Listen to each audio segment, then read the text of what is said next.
Our last pay-per-view, not great. Will we bounce back with our next TV show, or will it be another flop? Can we win a bidding war with USPW for one of our major stars, or will we steal one of theirs? Start this one off right. Give me a like, hit the subscribe, and think of a thoughtful comment because it's on and it's time for another episode of Watching SWF.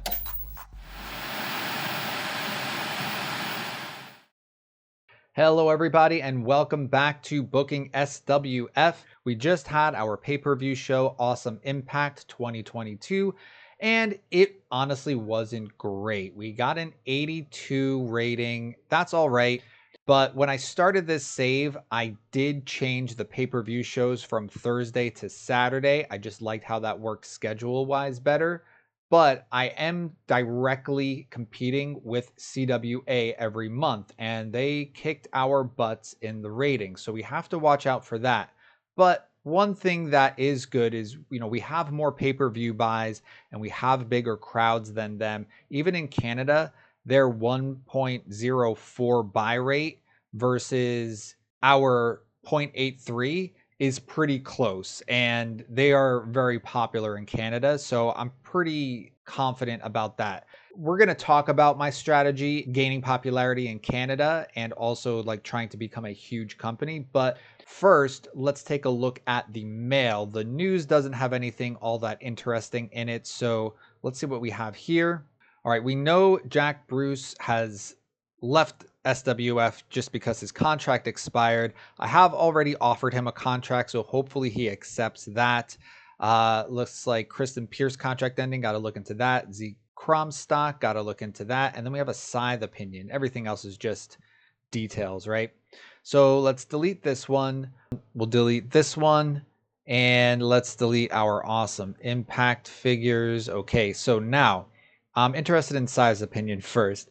Hellion is a star in the making. He can make us some serious money in the future. That's interesting because I do plan on giving Hellion a push in the near future, and Scythe will definitely be a part of that. So let's just go ahead and delete that for now. Okay, Kristen Pierce's contract is ending. I already know that I do want to keep her around, so I'm going to just take a look and offer the contract, probably based on what she's asking, unless it's something ridiculous. All right, Kristen Pierce currently makes $12,300 a month, and what she's asking for is $14,10. And I think I'm just going to give her that because we just rehired Chrissy Angel for $17,600. So honestly, if Kristen Pierce is happy taking the $14,100 a month, then we might as well do that, right? Just keep it 3 years, 30% of the merchandise cut, same as she already has. The other thing about Kristen Pierce is I think she has like a decent upside. I mean, I might as well keep her around for now. She's tangentially related to Angry Gilmore, who's going to stay with the company. Even when his contract is either up or he's tired of wrestling, he will probably be a road agent for us. He's going to be very good in that role. So let me just make her the offer here for $14,10. And yes, and we'll hear back from Kristen Pierce soon. All right, so now Zeke Cromstock. Let's take a look at his profile. Really, this is going to come down to his age and his skills. And it looks like he doesn't have great skills, but that charisma maybe can be utilized. And star quality maybe can be utilized. He does also have a big menace rating. So I'm actually thinking that he can be utilized in the near future as like an enforcer character in a stable, right? So I think he has an upside. Even his brawling skill definitely has room for improvement, probably. Psychology probably will never be very good, but like I said, he would have a limited in-ring work, but be more of a personality bodyguard type of character. So I think I am going to negotiate with him. And 3,000 a month. Yeah, let's keep it at 3 years, but I could have him on the SWF proper payroll very shortly, and that's at a deep discount. So let's just go ahead and make the offer. He's not an idiot. He wants 6,000, But what if I said for 2 years at this amount? Yeah, let's go ahead and confirm that. And now we have 2 years to do something with him. And if he proves himself and becomes a star, then great. If not, at least we have the opportunity to utilize him on the main roster at some point. Okay, to the office. First things first, we had a big event, and that means that we ended some storylines. So the first thing I'm going to do is refresh my storylines, make any changes to current ones, and then also add some new ones that are going to start at our next TV show. All right, I've refreshed my storylines, and now we have 5 brand new stories that are set to debut in our next upcoming shows. The first new storyline is going to be a World Heavyweight title storyline. Pretty self-explanatory. A storyline for the top contenders for the World Heavyweight title, and then 2 of my best in-ring workers are going to feud. I'm also adding a storyline for my newest stable, basically a gang warfare type of thing happening between a team of veterans and the new stable. Also have kind of a placeholder storyline with 2 of my authority figures, the Eisen brothers, and if Jack Bruce does re-sign within the coming weeks, he'll be added to this as well. With my remaining storylines, we are safe having 6 of them being hot, and that satisfies our requirement for having at least 5 hot storylines. Happy with that. Our 2 top storylines, one revolves around that Canadian title. I renamed it based on the title name that I currently have. And because it's going to culminate in Chill versus Stephen Parker having a match for that title, I just kept this storyline going, and I've added a couple supporting roles. Justice Jolson being aligned to Stephen Parker, and then Kip Keenan being aligned to Chill. Bear Bukowski is in here because he's going to have a match in there that he loses, but it just, again, I want that match to be part of the storyline, so he's been added here. Same goes for my World Heavyweights storyline. This is a carryover from the previous World Heavyweight title story, and the 2 opponents for Rocky Golden are going to continue to feud, Adam Smasher and Scythe, but now I've added some supporting roles with Bear Bukowski being aligned to Adam Smasher and John Greed being aligned to Scythe. And this is going to set up a match at the pay-per-view and then also a ongoing collaboration between John Greed and Scythe. So storylines are all set. I'm happy with them. Let's go ahead and move on to the next item of business, which is starting a heel turn for Brandon James. Currently, I have him working face. He can work either face or heel, but his manager is a heel. And I think what I'm going to actually do is just have him basically be part of this stable that he's in. So one, I do want to handle a turn. He did just turn, but we're going to have him turn again. And let's go ahead and prepare to turn. Again, this is going to go over the course of the next several shows. So hopefully by the time he does turn, he has another successful turn. Now, another thing that I need to do is go to my stables and add Brandon James. Also Chrissy Angel as well. Next thing I want to do is add a B show. My concept for SWF Uprising is going to be a weekly taped show that features both SWF stars and RIPW stars. And then it's also going to serve as a kind of pre-show for the pay-per-view shows. Uprising is purposely a B show. That way, it really doesn't affect my popularity as much, but I'm going to be able to get more of my workers in-ring time, get more of them TV time, and hopefully start to boost popularity, especially for the RIPW guys who I plan to promote in the next upcoming months. If we open up the schedule here, we see we have 1, 2, 3 Saturdays before we get to the next Saturday of our next event. That means I want to modify this show to be taped 3 at a time. All right. So we're going to tape 3 shows. I'm going to hold it on Wednesday because it'll be after Supreme TV, but before the RIPW uprising. Also on Saturdays, I have house shows, so that'll still free up my workers for the house shows, okay? Let's go ahead and save. Now I need to add uprising to my broadcaster. I have my own broadcaster, so it's a pretty easy lift, and there's really nothing to change here. Oh, I also recreated and added a new image for my extreme to make it more of a, stream type of service. So there you go. Propose the deal. Let's sign it. And now we're showing Uprising on Extreme TV. Okay, and now that I have my B show all sorted out, the next thing I want to do is change the product, because in that B show, I'm going to introduce the women's division. Now, for me, the question is, do I want a tiny women's division or do I want a small women's division?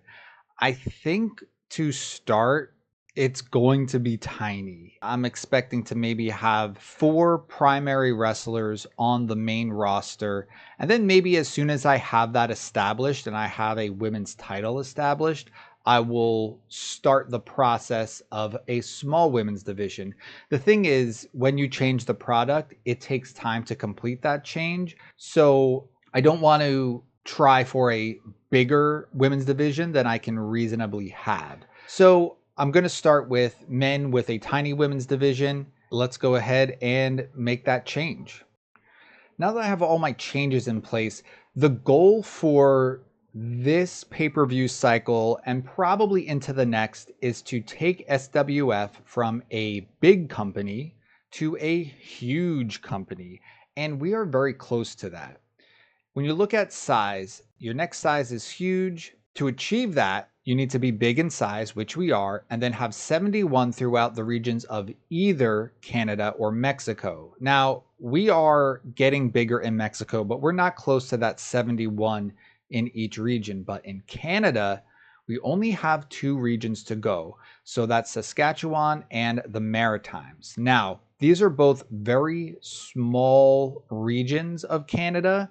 And if you look at spillover, they're also 2 regions that have limited spillover, okay? What we're going to do is have our next 4 Supreme TVs happen in Canada. I do want to have the event in Hawaii.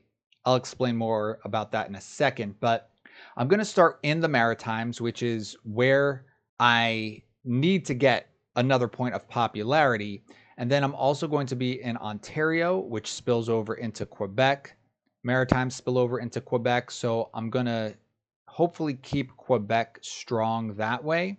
And then I'm not going to hit Saskatchewan, but if my show that I do plan on having in Alberta does not boost Saskatchewan enough, then I'll come back into Canada, probably do a show in Saskatchewan, maybe hit Alberta, and then go to the Midwest in my next cycle of Supreme TV shows. Again, we are very close to achieving huge, and once we do that, there's several more things that I'm going to do, but the idea is growth. So I'm going to target Canada in the next couple months in order to get that huge in size change. That's the strategy going forward. It's time to move on to the next day, I think, and we only have a couple of days until we have our next Supreme TV show. All right, one little mistake I might have made was not pre-booking this on Sunday, but per the message here, as long as the segments aren't pre-booked on the day of the show, they still count towards them being pre-booked. So it's Monday and I've pre-booked several things, enough to gain a small boost in attendance and avoid any penalties. So my pre-booking is complete. Let's check the mail. Oh my goodness, Spencer Spade's contract is ending. We're definitely going to rehire him, and his contract is $50,000 per month. That puts him in the top 25% of workers. Let's see what he's valued at and how much he wants to make. I mean, he's a star right now. I definitely want to re-sign him, but what is my limit? All right, let's negotiate and see. He's looking for 43. Really? I don't think he's gonna go for that. Let's go with 50,000 per month and a 45% cut of merchandise. We'll keep him at the same base pay with a higher cut of sales, and let's see what he has to say about it. Let's make it official. All right, cool. Hopefully we keep Spencer Spade around. Well, this is the day before the night of our show, and looky here, we have some contract decisions. Let's go ahead and see what they are. All right, Zeke Kromstock, he has accepted his new contract. Let's go ahead and view because I want to make sure he is not on the main roster. Let's go ahead and complete the signing, and we are still waiting on Jack Bruce, Kristen Pierce, and Spencer Spade. So let's go ahead and move on. We'll check the mail real quick. Oh, and Eric Eisen has his contract ending. I am playing as his brother and the owner of SWF. I see no reason to not keep him around, honestly. This would give him a bit of a raise. I actually wonder if he'll take an even 30,000 a month. I'm a little more comfortable with that. All right, contract offer made. Nothing else to do except go to the show. Let's go ahead and get started. So we're not going to be giving anyone the night off. All right, we want to have this show in Canada and in the Maritimes. And we're expected here to have a pretty small crowd, but hey, that is okay. The point is to have a show here and try to increase the popularity to that 71. So let's go ahead and do it. We're going to select this venue. We're going to have a guaranteed sellout crowd. And now it's time for our booking team meeting. We have our creative energy, which totals at 167. And Phil Viber, pretty sure it's consistent, but he has the most creative energy, even after all the bonuses and penalties. And it just is a pain in the butt that because him and myself, Jerry Eisen, don't get along, we keep on getting hit with a 15% penalty overall. I don't want to hurt his morale by taking him off the booking team, so we're just going to deal with this penalty for now. Let's go ahead and spend this creative energy. Because we are starting a new cycle running towards a pay-per-view event, I think I'm going to grab a couple angle ideas and storyline ideas, and then maybe even a character idea to try to help boost morale for some of the low morale or lower morale folks. So because I find angle ideas to be a bit more powerful, I'll start there, and I'll probably do 2 angle ideas, 1 storyline idea, 1 character idea for my attempts at getting some creative ideas. So let's go ahead and try the angle idea first. And this is a near certainty. It's specifically for Primus Allen, which is just fine by me. Let's go ahead and look for a storyline idea. And this is a safe bet for a storyline involving Remo. So if we need that, we most certainly will use it. Let's try a character idea. So far we're 2 for 2. Likely to succeed. I will keep it. Although since it's for Rogue, I don't think it really helps me. His morale is fine. And then we're going to go for 1 more angle idea. And this one's a big gamble, so we'll just discard it. Okay, finished with our booking team meeting. And now locker room incidents. Oh, okay. Hannah and Mainstream Hernandez have been hanging out a lot. Maybe she'll make Mainstream Hernandez less of a party animal. I don't know. Valiant was doing impressions. All right. Gary the Entertainer created a silly game. That's cool. And all good locker room incidents there. So let's go ahead and address the locker room. I'm going to use my Old Faithful Metal in the Joe Sexy Des Davids feud because it should have a chance of succeeding, but it hasn't succeeded yet. So there we go. All right. We have our next show and I'm ready to get things sorted out. I think for this episode of Supreme TV, I'm just going to book the whole show and then we're going to talk about the key matches and the key angles that I hope make this rating a good one. Okay, we have our show fully booked. So let's look at the things to look out for as we go through our show. First, let's talk about the matches. Now, my expectation is that the matches will ramp up in quality and match ratings. So the main event will probably be the best match of the night. That's going to be a tag team match between Rogue and Remo, Valiant and Rocky Golden. I think no matter what's happening with the crowd, I'm going to keep it a regular match. Remo's going to win and Valiant's going to lose. That is to just get things going with our storyline and get the heel in the storyline a little bit of momentum so that Valiant can take it back later. And then the idea is to have that balanced by the time they actually get to their match. I am going to have this called in the ring, mostly because Rocky Golden is involved, but both Valiant and Rogue have pretty decent psychology. Remo's no slouch either in that department. So I'm just going to kind of take the gamble here and have it called in the ring. Because I have 15 minutes of total time, I am going to do a slow build there. And since I expect it to be one of my main matches of the night, I am going to have the spinal impact rule ignored. Before that is going to be Mikey Lau versus Spencer Spade. This is essentially a rematch from our previous tournament. The idea is that there's a little bit of heat between these two guys, and so they're going to do battle once again.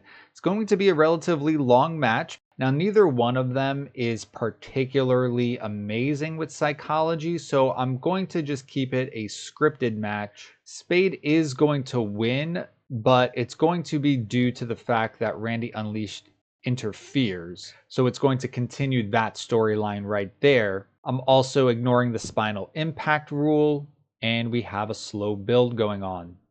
Again, I'm going to keep this the same no matter what the crowd heat is doing. And then with staff, we also have two of our top referee and road agent team to make sure things go according to plan. And then the third best match, at least that I think, is going to be Angry Gilmore versus Sterling Whitlock. Angry Gilmore hasn't had any particularly great matches. He has really good psychology, excellent consistency, and a pretty good fighting skill. But if we look at his match history, he's only cracked the 80s with tag team matches, right? So all of his singles matches have been pretty underwhelming. To be fair, I have matched him up with poor in-ring workers to try to get them a little more experience. So hopefully things turn around with Sterling Whitlock, but he doesn't quite have the skills for me to call this one in the ring, so I kept it scripted. We do have some shenanigans going on with the finish, but I did remove the ban on spinal impacts because I do want to hopefully get the best rating possible. Staff members, pretty strong here. I think I will keep Runaway Train on this because why not? But those will be the three best matches most likely of the night. As far as angles go, I think I will be bookending the show with the strongest angles. So this is going to be a really long angle, but it features Rocky Golden, Rogue, Remo, and Valiant, the four top workers and the what I expect to be the two biggest storylines. And then they're also going to have a closing angle here. So between these two bookend angles, I think that's going to elevate the overall angle rating into a solid number. And I think we're in shape for a really good show. The pre-show is really just a mix of wanting to get particular guys over while also looking for some in-ring chemistry. That's what we're looking at. We have the green light to start the show. There's really no reason not to go ahead and do that. So let's take a look and see how it goes. All right, the first match of the night. Oh, all right. So I did add those gimmicks for the referees. Maybe that was the wrong thing to do. I don't know. Let's go ahead with the next segment. John Greed cutting a little promo. Again, this is just to see how he does with that. I plan on pushing him during this cycle of shows. So not a great rating, but it really wasn't tied to anything. So that's fine. Match just as good, which isn't great. And Alvin Lavin. His referee gimmick is poor. Okay. I don't know if that's going to translate into bad ratings. Good thing, though, is Oliver Cobb and John Greed have good chemistry. So I think they might match up with each other again in the future. I'm not sure if I've gotten this already. This actually looks like a familiar matchup to me. But anyway, let's go ahead with the next segment. A little squash match for Hellion just to help him get over. War Peace is an RIPW guy that I borrowed. Not a great rating, but that's okay. Again, it's to get Hellion more momentum. And I do think I'm going to use Hellion for one of my B shows and basically do the same type of match for him just to get him more acquainted with the audience. Let's go ahead with the next segment.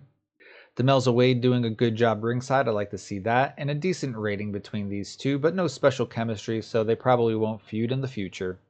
A 61, that's pretty good for these three tag teams. We are going to do a little something with Hawaiian Crush, I think, in the next show, so that's good to see. Let's go ahead and start the proper show. All right, first things first. The crowd is hot and rising, which is expected. It's very rare to get a super hot crowd off of the first segment. So this is actually a good thing. Everything that is lined up for my show can remain the same, and I'm happy about it. The rating is an 81, which is good, but not as good as I hoped it would be. But we are well within the range that I'd like to be, so excellent. I think where we fell short was I did have improvisation on because Valiant had said in the little message that pops up, he doesn't like to work with a script. So I did that, but Eric Eisen and Remo struggle with improvisation, and that's fine. I think that might have been the thing that penalized us. Let's take a look at the dirt sheet real quick, see if we can find what it was here. Low morale, poor improvisation, and that's fine. We did start a few storylines, and each of those storylines essentially will continue throughout the show. So this isn't an indication of the starting heat. Well, it is the starting heat, but maybe not the heat we'll end the show with, but it's a good start. And that means later in the show, those storylines will have a high heat rating to work off of, which will only help the individual ratings of those segments. So that's good. A little weird thing that I'm seeing here is that Eric Eisen struggled going off the script in a certain part. In part one, Eric Eisen was a segment host, so he did well in that role, but I think he had character development here, and maybe that's what went wrong. It was also a very short part, so all right, not a problem. We did well. I think we can go right on to our next segment. So I'm glad I returned to the booking screen. I did just move this segment because it should come before this match and then this other angle. So we're going to have a little promo first, then the match, and then the aftermath of this match turns into another angle. So let's go ahead and continue the show and see how our second angle of the night does. And it's a 70. That's not too bad. We did lose some heat on this particular storyline, but that's not a problem. We did advance the world title storyline, and that's good. Crowd heat is still hot, so that's an important thing for the next match. I'm liking that. But this segment was really all Adam Smasher. I believe he was either doing character development or cutting a promo. I'm pretty sure character development is what I went with because his charisma is quite high. And off screen was Rocky Golden and Scythe. He's basically talking about his previous match and he wants to feud with Scythe for ruining his chance at winning the title. So let's go ahead and check out the next match and see how this feud also develops within that match and beyond. Okay, 65, which is not great, but the good thing about having a 3-ring circus product is that this match will basically be a throwaway and not factor into the final rating. We have a white hot crowd though, which is interesting and kind of unfortunate because the next segment is an angle that needs to come after this match. What I'm hoping is that it boosts the rating for the next segment, which will boost both this storyline and the other storyline that's featured in this particular match, the World Heavyweight storyline. It lost heat here, but maybe we can boost it with the next angle and a white hot crowd. If I look in the dirt sheet, something that is interesting that I hadn't seen before since turning Chill face is that Chill was penalized for using a gimmick that's not suitable for a face. Now, I was not aware that this was a thing for Chill, so I am going to want to go back and check that out. So yeah, and now I realize that the wrong person won this match, and I did not choose a winner for this match. Now I need to go back and look at all my matches and just make sure I have the correct winners. All right, I'll have to figure out how I want to continue on with the storyline and get Chill a title shot because, dang, he really doesn't deserve one after losing this match. And I have different plans for Bear Bukowski, so I'll figure that out later. All right, let's go and check out Chill's situation here. And what are his gimmick details? He's mysterious occult. Okay. What if we take a look at his attributes? Plays swagger well. Maybe that's what we do. We prepare a gimmick change. And we'll call it the Chillest. Confirm gimmick change. And hopefully that helps with his gimmick situation. All right, let's go ahead and continue on with our next segment. Let's see how this angle does. And a 62. We advanced both of the storylines, but I think this solidifies that the two hottest storylines are now probably somewhere in the middle of the pack as far as heat goes. I did just change Chill's gimmick right before an angle, so let's see how that went. I could change the gimmick now, or I could wait. I think I'm actually going to wait and do it maybe in a promo.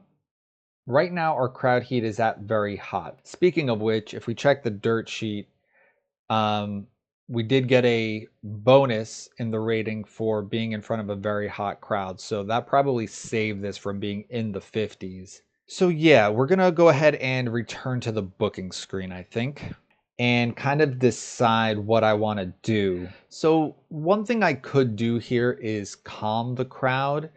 That way we build back up for the main event. But I don't think any of my matches that are upcoming it's really appropriate for. If there was one that it could be appropriate for, it would be this match. But I have it as storytelling, and I think I'm going to keep it that way.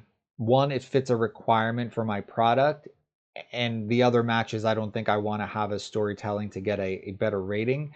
And then second, that is truly the match aim here. I'm trying to get across two storylines that are happening. I mean, it just makes sense. Little side note for this match, Rick Young is a referee that specializes in storytelling matches, so let's see how this rating goes with him as the referee. Okay, and we have some not great things going on here. Oh my goodness. So first of all, Des Davids got hurt. That's not great. And if we look at the dirt sheet, it looks like, yeah, the rating was penalized because of the injury. So, all right, not good there. Gary the Entertainer was off his game. I mean, he wasn't the worst worker in the match, just insensitive. Eventually, they will face each other. I mean, we'll see how that match actually goes. I'm not going to do it as a main event or anything.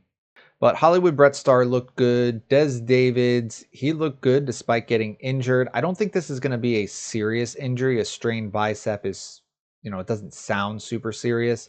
So should be fine. We did lose a little bit of heat on the Hollywood Takeover storyline, but I think it should still stay as a hot storyline. Hopefully. We didn't gain any heat here, so, we're still behind the hot level with the Leon the Chameleon storyline. It is what it is. This is a throwaway match. All right, let's go back to the booking screen. Thanks, Squeaky McLean. Yes, he did. Des Davids did sustain a bicep strain. I did rearrange some things because I had a segment out of order, and I think it just makes sense for us to go to an angle at this point in the show. We have follow-up angles after each match, so I think right here, to break up the show, it makes sense to get into this Jerry Eisen, Eric Eisen backstage promo. So let's do that, and then we go match, follow-up angle, match, follow-up angle, match, follow-up angle, and so on until we get to the end. So let's check this one out. Only a 60, and all right, that's fine. We did go ahead and advance the storyline, so I'm fine with that. We still have a very hot crowd. That's good. No complaints there. Like I had said before we started the show, we're really sandwiching our two best angles in the opening and the closing of the show. So having these poor angles isn't great, but I don't think it's going to make the difference in the overall angle. I think really what we're hinging on is the last angle being very good, 80 plus, and we're in good shape there. Okay, so pretty much where I predicted things to go. We're under 80. So yeah, this show is not going to do well. I mean, with the way the math works out at this point, even if we got an 81 match for the main event, that would only give us like a 77 rating for the match side of the total show ratings. Our angles haven't been so good that it's going to make up for the match ratings. Let's move on to the next segment. And we got a solid rating for this angle. Nothing to sneeze at. We advanced our storylines without gaining or losing heat, so that's good. Okay, let's move on and see how our main event goes. First of all, the rating is just bad, like bad. And the entire show is probably going to suffer for it. I made a mistake with the slow build here. I mean, quick math puts the match rating here at 73. The angle rating isn't so great. I mean, if this last angle is in the mid 80s, then maybe we'll get a bit of a bump. But as it stands right now, we're looking at like a 74, 75 rated show, which is very bad. Like, it might be one of the worst Supreme TVs that we've booked. So, I mean, there's nothing else I can do at this point to really save the show. So that's kind of what I'm expecting. I don't think I'm going to be surprised in any way. The slow build, it needs to be 15 minutes of match time, not 15 minutes of total time. So I think that's why we had a problem here with the using the slow build. So we weren't able to actually build up to anything. Now, Valiant and Rocky Golden have great chemistry teaming together. That's nice to see, and probably do that more often. I don't know that I'll make them an actual tag team, but I do have another tag team with great chemistry that I think I'm going to use in the future. I won't spoil anything yet, but these would be perfect foils for them. So yeah, I mean, that might be the plan in the future. Nothing out of the ordinary. None of these guys sell very well. It's why my next segment isn't an attack segment. It's a brawl segment. But yeah, this is definitely a disappointing show overall. We just got to press on and move forward. So let's go ahead and hit the next segment and see how this show closes. So yeah, a quick calculation. And, you know, I actually think the show rating is going to be right at this spot right here, a 75, when you take into account the rating for the matches and the angles. And what's really terrible about this, like, it's fine enough for building popularity in Canada, but it definitely hurts us in the US, and I don't like that.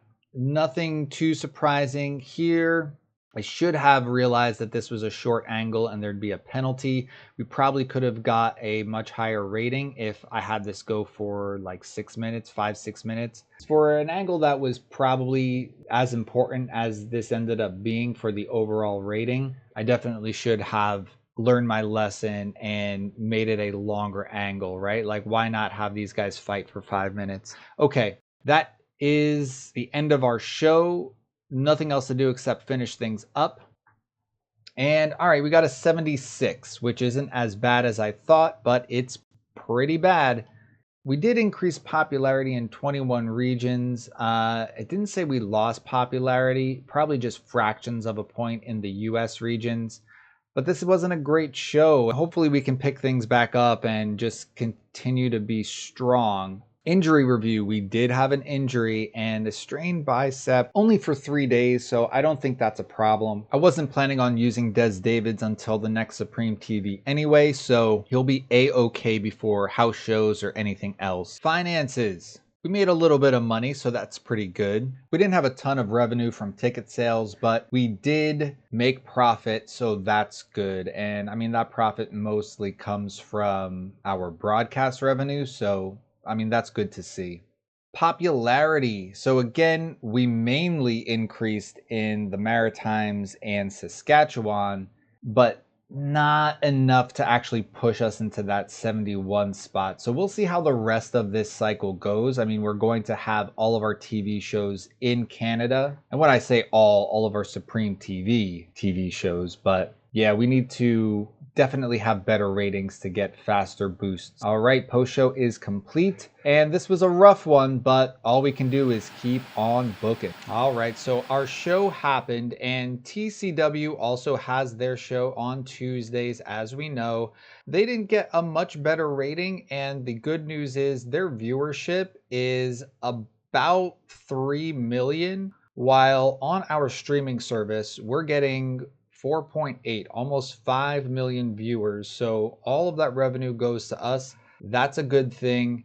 And hopefully we just keep having decent to good shows. All right, we just have to move on from our previous TV show. Let's check the mail, see if there's anything interesting. A relocation notice, that's good. Des Davis is injured, but I don't think it'll be a problem. Drug testing fees, ooh, and an opinion from Spencer Spade. Hellion is going to be a star. Now that's the second comment we got about Hellion. The other one was from Scythe, I think, if I remember correctly, and that's good to see. So cool. People like Hellion. I think I'm going to give him a push, and we're probably going to book him in some upcoming shows. Now, our viewer figures were pretty good. All right. Before we transition into the evening portion, I have a few more things I'm going to do. Now, we did schedule Uprising to be filmed on Wednesday, so that's going to happen tonight. It's going to be 3 episodes of TV, but booking those shows will be featured in its own episode. My plan is to use this show in a specific and maybe even a unique way. So if you want to check that out, please subscribe. Click the notification bell. That way you know when that episode is ready and it's on. One thing we have to do is go to the office and do some pre-booking. Want to make sure I pre-book my important matches and avoid any penalties. Also, I'm going to start pre-booking matches that I know are going to happen for our next pay-per-view event, The World is Watching. All right, so far, I only want to add 2 matches to my pay-per-view event, the World Heavyweight title match, and then what is basically going to be a rivalry top contender match for that World Heavyweight title. So right now, we already have a small boost for attendance. That's great. If we look at Supreme TV, I booked several matches and we're looking at a small boost, so that's good. I am going to have some more stars make an appearance, but I'm okay with a small boost in attendance. That's fine as long as I'm not getting penalties. And in case you didn't know, I just wanted to show you that for our B show, if you are playing where pre-booking counts, you don't have to pre-book B shows. There's no impact on attendance, so not going to worry about that. The next thing that I want to do is check out my storylines. And I've already reordered the storylines based on heat. I just alter the storyline, change the title to have the heat rating. That way I have it nice and ordered from coldest heat to hottest. And right now our hottest story is actually our tag team title storyline. Some of my stories that I started at the last show did not get great ratings in their segment, so they're in the low 70s to the low 60s, even 50s here. Those are ice cold, but we are maintaining our baseline of at least 5 hot storylines for our product, and I think these are going to increase in heat over time. As long as you're meeting your requirement, at least for me, I'm not too worried about storylines getting a little cooled off so that they can get a little bit hotter, right? Like, it's hard to constantly keep the heat up for every single storyline. So I think we're in a good place with all of these, and we're going to be forwarding storylines at the next Supreme TV show. Okay, we finished up our B show booking, and the behind the scenes of that night are going to be a separate episode. We do have our results for all 3 shows that were booked, and we did pretty well. This was actually the best show of the entire evening, but we had an attendance of 1,678. I booked the show in New England, and we actually had USPW counter booked us. They held their show also in New England, and they got almost 6,000 fans in attendance, but usually they sell out, and I don't know how big Maine is as a location, but it's possible we prevented them from actually selling out. I don't know, but it's just an interesting little aside. Let's continue on. And our next order of business is to check this mail. It probably has to do with our figures from this. Oh, okay. USPW have made a contract offer to Spencer Spade. Well, F them. All right. We basically offered Spencer Spade a renewed contract at the same rate. USPW made a contract offer to Spencer Spade. Their offer is 3 years, a written contract, 74. So we didn't give him a raise. Of course, they are going to try and poach one of my top stars. I do fully expect that. And we're gonna say 75,000 per month. I had him at 45% of the merchandise, travel costs covered. I think I'm gonna leave that there. Yeah, rival offers. Okay, we're beating the merchandise cut. A signing bonus of 37. Let's match that signing bonus, and he gets the raise. So 37, 440. And I think this is a solid offer just compared to what the rival offer is. Let's go ahead and make the offer. All right, I accept the terms and seriously consider signing for you unless a better offer comes my way. So this might turn into a bidding war, and that will certainly be something to look at if it happens. All right, we'll see how those negotiations develop. Now, I did book 3 shows last night, and some storylines did get advanced. So in storylines, I reordered my stories, and right now, Lau versus Randy Unleashed is the hottest storyline. That might change and get shaken up at this next Supreme TV show. My next show is already pre-booked, so I think it's time to just go ahead and forward on to the next days. All right, for Friday, we do have some mail. Let's see what that says. Oh no. All right, Des Davids is fully fit. I like seeing that, but I do not like seeing Spencer Spade rival bid update. So let's see. All right, so they bumped up their offer to 84,500, and USPW's offer is being seriously considered. Well, considering that at 85, he'd be right up there with Des Davids and actually below Des Davids, who's a bit older than him. And Spencer Spade is a major star. Like, he is going to get a push eventually.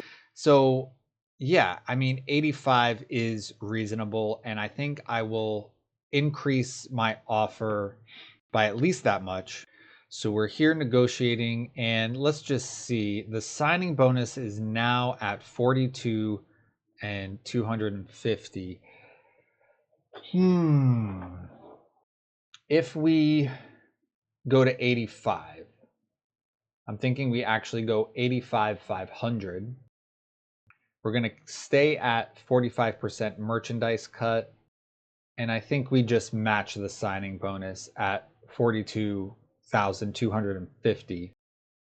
I think this is competitive, so we'll make the offer and see how Spencer Spade feels about it. All right, so we're in a bidding war for sure. Let's see if we can outbid USPW, or if things get too expensive for us, I guess Spencer Spade is going to be on his way out. So let's go ahead and continue, confirm the offer, and we'll hear back from Spencer Spade. Okay, it's Saturday, and it looks like some contracts have been decided. Let's see which ones they are. Ooh, all right. So Jack Bruce wants to complete his contract signing. Let's view it. And yeah, let's do it. Never involving in-ring work for 1 year. I did change Jack Bruce's offer to a full year instead of 6 months. If I'm going to sign him, I'm going to keep him. He is so strong for my angle ratings. It's basically invaluable to have him on TV and the events, right? I don't need him for B shows. I don't need him for anything else. All I want is for him to give me good ratings in the angle. So complete the signing. All right. His gimmick was adequate before, and I do think I'm going to give him a new gimmick because he's going to have a new role in the company. It's going to be an authority figure. So instead of having like a swagger rock star gimmick, I'm just going to not apply the gimmick and give him a new one. And now we have Kristen Pierce. And I do want her to be on the main roster. So let's go ahead and complete the signing. So have Spencer Spade and Eric Eisen with their contracts out there. Let's go ahead and check the mail and see if the bidding war continues.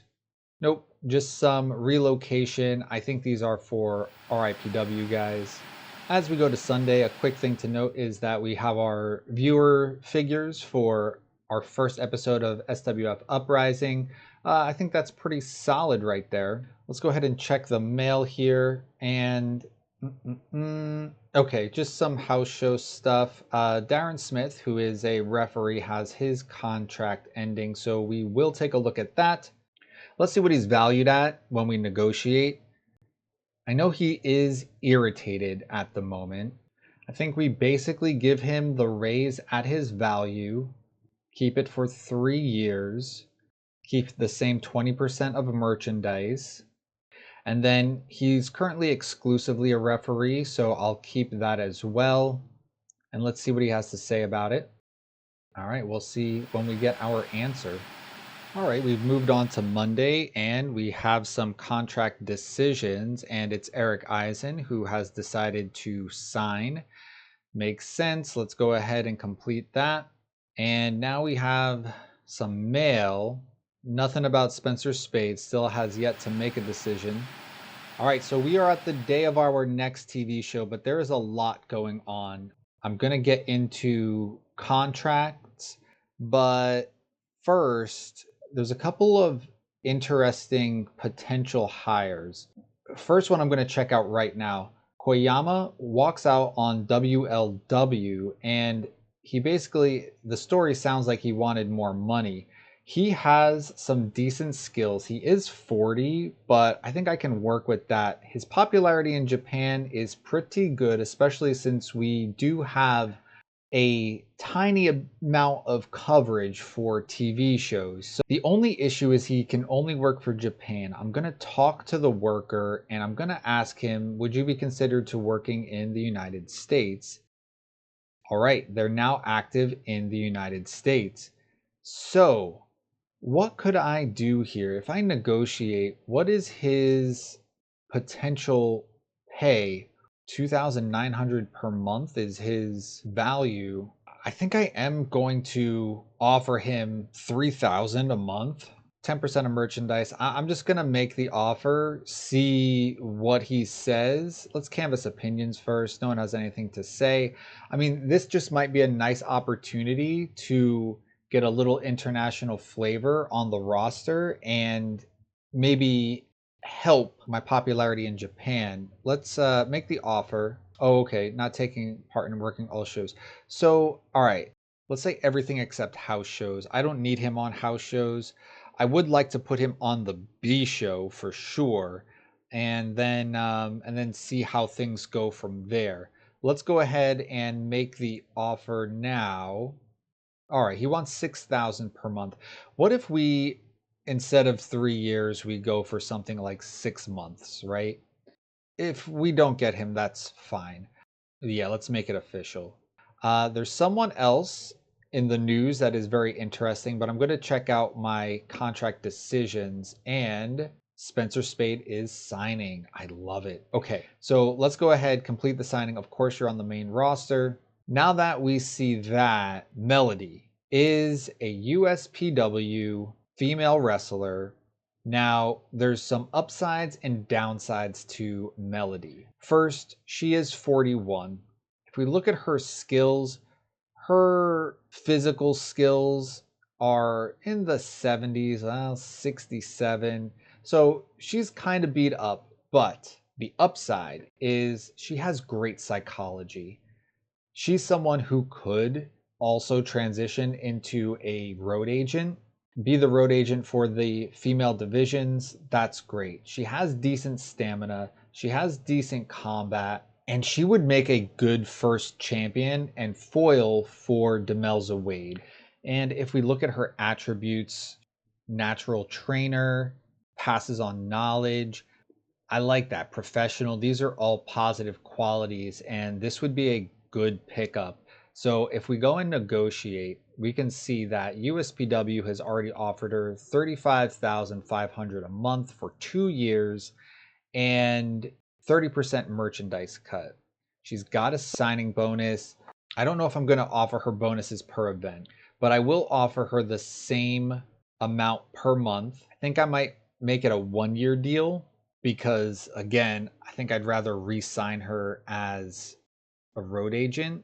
She can definitely get the women's division started within this next year and be around to keep it going. I'll give her a 35% merchandise cut and a $4,500 signing bonus.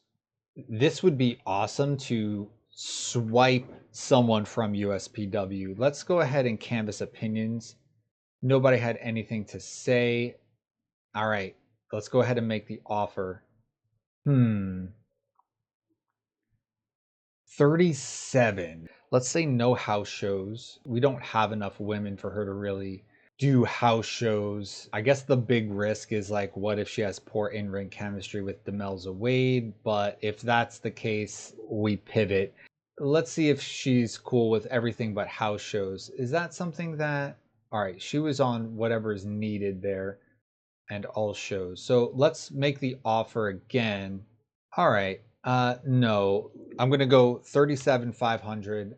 I'm going to make the offer.